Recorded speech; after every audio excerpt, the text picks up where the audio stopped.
Hey everyone! Welcome back to my YouTube channel, and for today's video guys ay magbibigay tayo ng reaction based sa kakatapos lang ng Miss Universe 2024. This is my whole reaction sa nangyayari sa Miss Universe 2024 na ginanap sa Mexico. Ngayon lang natapos yung Miss Universe guys, and I'm so excited to share with you kasi second time ko tong mag-react sa pageant kasi mahilig na ako sa pageant. Congratulations for our new reigning Miss Universe Miss Denmark. Siya yung nanalo guys, and I'm so sad kasi hindi nanalo yung yung bet ko na si Nigeria after nung hindi nakapasok sa Chelsea sa top 12. I was rooting for Peru and Nigeria and also Chile, pero hindi nakapasok sila sa top 5, so si Nigeria lang yung nakapasok. Of course, I'm rooting also for Denmark. But guys, sisimulan natin ang ating reaction sa intro pa lang. So I was so disappointed kasi yung intro napaka-boring. So napaka-boring. Actually, naka-post talaga. Hindi talaga ako mahilig mag-post mga ganito sa sa aking mga social media, pero nag-post talaga ako na boring yung introduction nila kasi ayun, yung introduction is supposed to be mas maganda talaga yung dati guys na sinasabi yung pangalan, Chelsea Manalo, Philippines. Ngayon kasi guys, ang iniba nila, parang ginawa na sasabihin mo lang yung kung anong country ka, Philippines, Venezuela, parang ganun ba. Nakaka-boring talaga. Napaka-boring talaga, walang energy. Feel ko si Catriona lang talaga yung energetic sa kanila. So the stage naman, and the stage guys, and the stage angle, alam nyo guys, ito guys huwag kayong magalit sa akin, pero maganda yung stage nila, pero mas maganda ang stage ni Papa Nawat. Mas maganda ang stage ni Papa Nawat i-compare natin sa at saka mas maganda yung angle na pagkuha ni Papa Nawat, mas maganda, totoo. At saka may mga si Papa Nawat may mga siya, may mga pakulo siya sa kanyang stage. Sa MU wala, parang ang boring talaga, pero since MU papanoorin natin kasi mayroon tayong manok doon, and so excited din tayo kung sinong manalo, kahit hindi nakapasok yung yung manok natin na si Chelsea Manalo. Pinapanood pa rin natin, pinanood ko pa rin ng whole yung hanggang mag-declare ng kung sino yung nanalo. So I'm so happy guys kasi sa top 30 ang daming mga new countries na nakapasok, and also guys this year is ang daming mga new countries na sumali guys na wala dati, and ang daming mga bagong countries na nakapasok sa top 30, and as expected, syempre makakapasok talaga si Mexico at saka si Thailand kasi sila yung host country, at saka si Thailand, alam nyo na.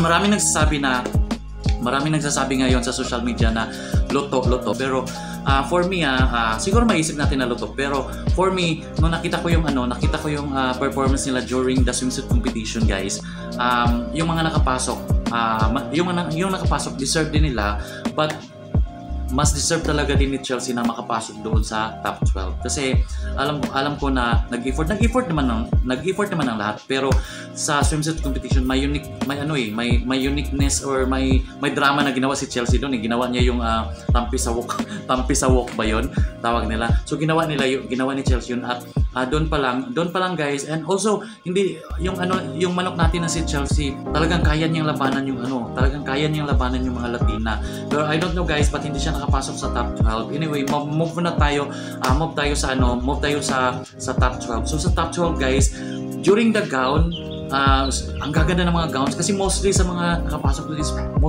majority is Latina. Sa top 5 pa lang Latina na, pang top 6 si Nigeria, di ba? So sa gown naman guys, napakaganda ng mga gowns ng mga Latina. Of course, yung bet ko doon is yung Mexico talaga. Maganda talaga yung gown ni Mexico. Nung lumabas si Nigeria guys, talagang nagustuhan ko talaga siya. Hindi sa maganda yung gown niya, pero the way she handled the gown, ang ganda niya, ang galing niya mag-handle ng kanyang gown. Ang galing niya rumampa.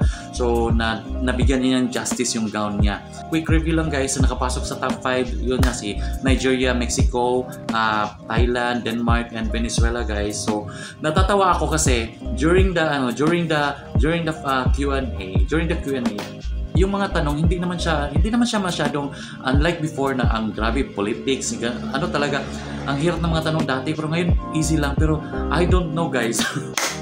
Alam nyo wag nyo talaga ako i-bash, pero yung mga sagot ng iba, hindi ko na lang i-mention yung country, pero natatawa ko sa mga sagot ng iba kasi ang layo sa tanong talaga. During the first Q&A, yung gusto ko talaga doon si Nigeria, Thailand, and si Denmark pwede, pero sa Venezuela pwede din. Kasi pinaka-short talaga ako doon, then Nigeria and Thailand. Pero itong dalawa, si Denmark at saka si Venezuela, depende sa kanila kung saan makapasok sa top 3. Pero si Mexico talagang, ewan ko guys, hindi ko talaga bet yung answer niya during the first Q&A. Doon naman sa final Q&A guys, talagang ang bet ko talaga doon is si Nigeria. I don't know guys kung bakit si Denmark ang nakaano kung magbe-base lang tayo sa question ha. I don't know kung bakit si Denmark ang nanalo, but I'm so happy for Denmark kasi alam mo ang tagal din nilang inantay yan na manalo sila ng Miss Universe. Pero I think siguro nasasayangan ako sa most deserving nasa most deserving pa na mananalo kasi deserve din naman talaga ni Nigeria yung spot as Miss Universe 2024 kasi maganda man yung maganda yung sagot niya siguro eto nasabi ko talaga na MU is may pagka-racist. Ewan ko lang guys, I don't know kung kayo ang tanungin pero may pagka-racist talaga kasi alam nyo ando na sa Nigeria, ando na at saka ang ganda ng sagot ni Nigeria kasi alam mo kung maano mo yung sagot niya. Siyempre ako nung sumagot siya medyo na-touch ako. Pero ganoon talaga guys, may mga time talaga na ganun kasi maraming beses niya nangyari sa MU. Hindi lang sa time ni Hello Universe sa time ni Trump may ganun din mga siyempre naalala pa natin ng 2012 si Janine, di ba? Para tayong nanakawan para tayong ninakawan that time. Pero deserve din naman ni Olivia yung manalo kasi nag-exert siya ng effort pero mas deserving talaga ni Janine. Totoo lang ha. Huwag kayong magalit sa akin mga fans ni Olivia. Deserve talaga si Janine doon that time kasi ang ganda ng sagot niya. Siguro ganito yung nangyari sa kanya ngayon. Deserve ni Nigeria yung crown but hindi binigay sa kanya. Kasi nga, I don't know lang ha kung ano nyo. Maganda naman talaga si Denmark. And from nung hindi pa talaga nag-start yung Miss Universe, hindi pa dumating yung mga kandidata doon sa Mexico. Di ba nakikita nyo sa mga video na nilabas ni Halo at saka ni di ba? Bet talaga nila si Denmark, si Chile. So, yung mga bet nila nakapasok talaga Argentina. Mga bet nila nakapasok talaga guys. So, I don't know guys kung anong masasabi ninyo guys. Ako talaga during the swimsuit competition, wala talagang masasabi sa mga nakapasok kasi ang gagaling. Pero si Chelsea yung Philippines, deserve niya na makapasok sa top 12. Totoo lang. Mayroon akong gustong tanggalin doon sa top 12 pero deserve talaga niya deserve talaga, mas maganda pa talaga si Chelsea doon pero hindi ko na sasabihin kasi baka mabash ako. And then sa gown, maganda naman talaga yung mga gown nila.